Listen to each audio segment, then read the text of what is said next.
Hello, everybody. So, big day today, and I'm not sure what to say about the weather, but anyway, it's the 27th of April, 2023. This is the GGR 2022, and here's all the action at the moment. We've got three of the boats all heading towards the finish in Les Sables d'Olonne, so that's pretty exciting. And maybe some of you have seen already the big change in the weather.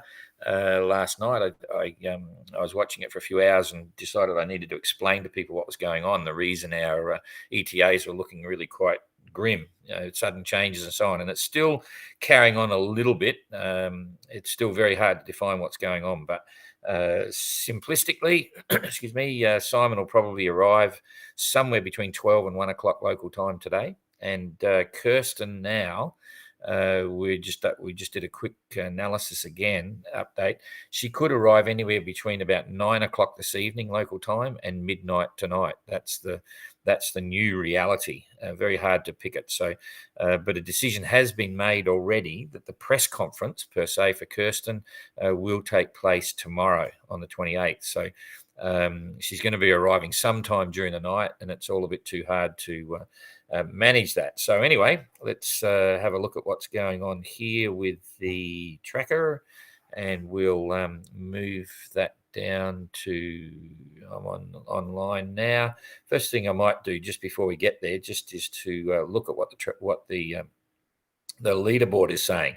All getting very interesting. So yeah, we've got 49 miles to go for Kirsten, which ain't very far. Aberlish has got about 168, so he's about 120 miles behind Kirsten at the moment. Kirsten's been absolutely flying, going, I nearly said the wrong thing then, going like the clappers to keep it happening. Simon, 16 nautical miles to the finish. That's very interesting. So it's now 10 o'clock. It'll be more like 1 o'clock this afternoon, I think. But we'll be in a bit of a rush once we wrap this up. Jeremy's got 2,651 nautical miles to go. And we didn't mention Goog there. All eyes are on the three leaders at the moment, but they'll get their day very soon. So Goog's got 1,832 miles to go. So all kind of interesting. Anyway, we'll leave that for the moment and go back down to Jeremy. We had a bit of a chat with him last night, and I think Jane's putting him up. He hasn't done it yet. We've been all too busy. But anyway, it was a trade win conversation. He was having a good time, and as soon as we get a chance, we'll put his SoundCloud up. Oh boy, I forgot how big I was there. I got to make it smaller to catch up. So you can see Jeremy's clearly still in the trades. There won't be a lot of changes for him, with what's going on. He seemed reasonably happy and settled, and was interested to hear. We sort of tipped him off that the three boats will actually arrive over the weekend, or by the weekend it's all over. So he was interested in that, and he's currently doing 5.7, and he's done 94 miles in the last 24 hours. All trade wind stuff. So what's going to happen for him 24 hours from now? More trade winds, 48 hours from now on the 29th. More trade winds. He'll be up here then. But he's making pretty good progress north, and the Azores are his objective up here. So not too bad. Certainly. So we'll leave him there. If we look at the big picture here, this system is still doing funny things. It's forming into two cells now, and that's going to dictate it. But he's got a bit of a band to get across, and I'm not sure what's going to happen with that yet, but worry about that when it gets there. So Captain Goog, what's Captain Goog up to? We'll making steady progress, but he's lost a bit of ground compared to the leaders in terms of distance away. He's currently doing 6 knots and did 122 nautical miles in the last 24 hours. Oh, that's my phone. Ada's just answering that. He's well and truly in the system here. So it's all going on around me at the moment. Anyway, he's having a great ride. I know it. He's got probably 15 to 20 knots on the beam. 6 knots, that's pretty good. He's flying. What's going to happen in 24 hours? Here we go. That's the 28th. Bit too far. There it is. 24 hours later, he'll be up here. So he's holding the same. He's moving with the system. So he'll be, having a nice sail there on the 29th. 24 hours later, Oh, it's moving around behind him. So by then, 24 hours time, he's going to be about, he'll be a couple of 100 miles ahead of his current position. And then that's going through. I've got all people coming in now, waving away. 200 miles. Where are we? That's about 260. Yeah. So he'll ride that through. He'll start to pick up speed maybe.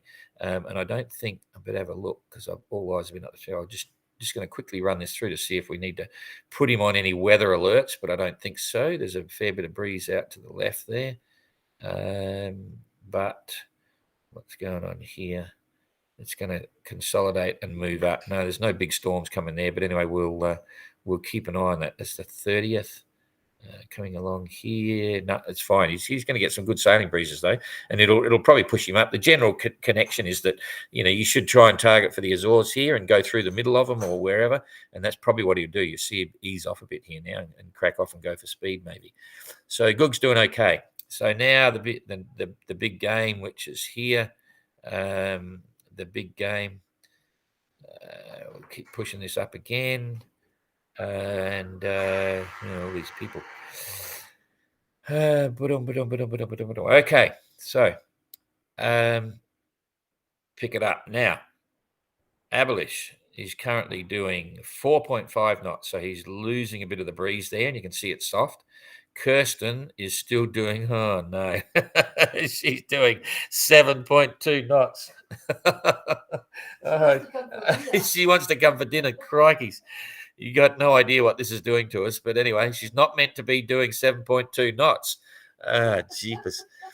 Because you got to there's 150 people all waiting for an ETA. They're the people that are just working on the stand for Kirsten and all the volunteers and all that stuff.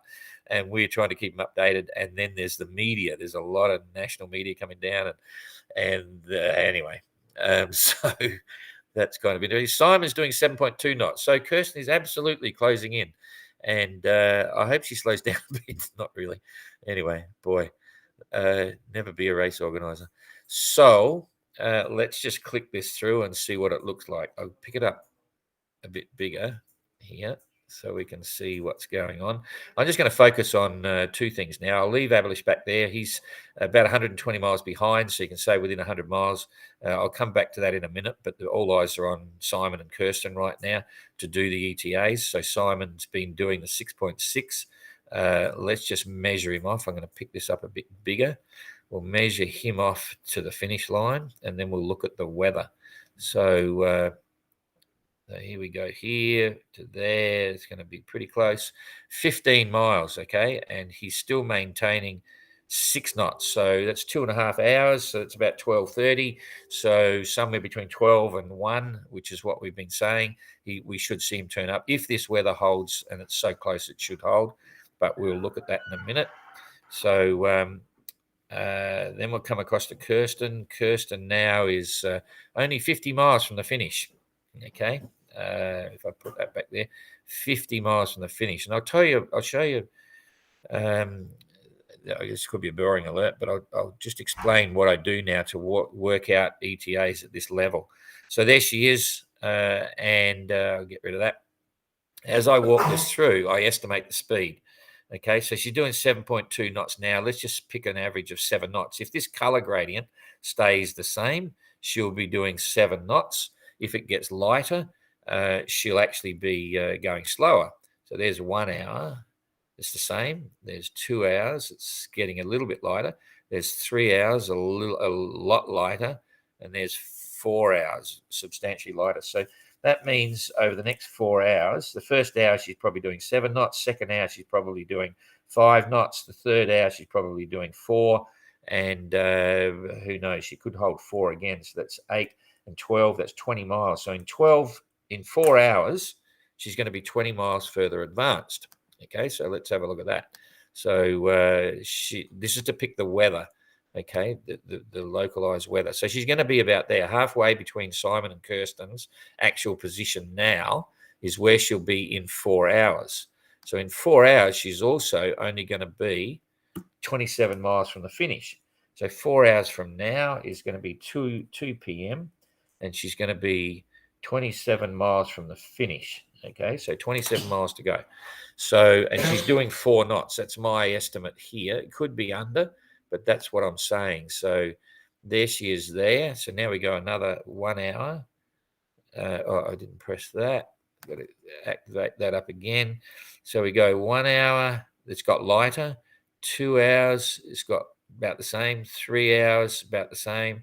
4 hours, a little bit lighter. So that means she's probably going to do 2 hours, two 4 knot hours, and two, let's say 3 knot hours. Okay, so 4 hours later, that's 8 and 6 is 14. She's going to be 4 hours from 2 o'clock. So it's 6 o'clock tonight. So 6 p.m. She is going to be 14. That's 6 and 7, which is 4, 5, 6, 7, 13 miles from the finish. So at 6 o'clock tonight, Kirsten could very well be 13 miles from the finish. Okay, so let's put her out at 13 miles. Okay, she's going to be around about there. So once again, we're looking at the weather. We want to see what the weather is. So she's going to be in a position just ahead of Simon at 6 o'clock tonight. Okay, 13 miles at 6 o'clock tonight. So what's happening to the weather then? This is 1 hour. It's got lighter. See that? It's lighter. So she might be back to, we'll say 3 knots again. Lighter again. There's 2 hours. Lighter again. She may be drifting there now. There's virtually no wind. So on the 3rd hour, there's virtually no wind. So it gets very hard to predict now. But let's say she's done 2 3 hours or 3 3 hours. I'll say 3 3 hours. So 6, 7, 8, 9. She's done 9 miles. So she could be 5 miles off the finish line at 9 o'clock local time tonight. Okay, and what I'm saying, well, we've made the official declaration, you might say, to media and stuff, is sometime between 9 o'clock tonight and midnight. That's our take on it. Okay, so Kirsten will be there. So Simon's in sometime possibly between 12 and 1. And at the, out at the what we call the Nord Buoy, there's a buoy out the side. So if that's right, if he gets there at 1 o'clock, he'll be alongside the wharf probably by 2 o'clock or something like that. So if you want to come down to the wall, we hope to see you on the wall to give him a bit of a hoo-ha. And Kirsten, again, you come back out again, and somewhere between 9 o'clock and midnight tonight. All the boats, the 3 boats here, Abelish, Kirsten, and Simon, are on 1 hourly updates. So you can follow it from there.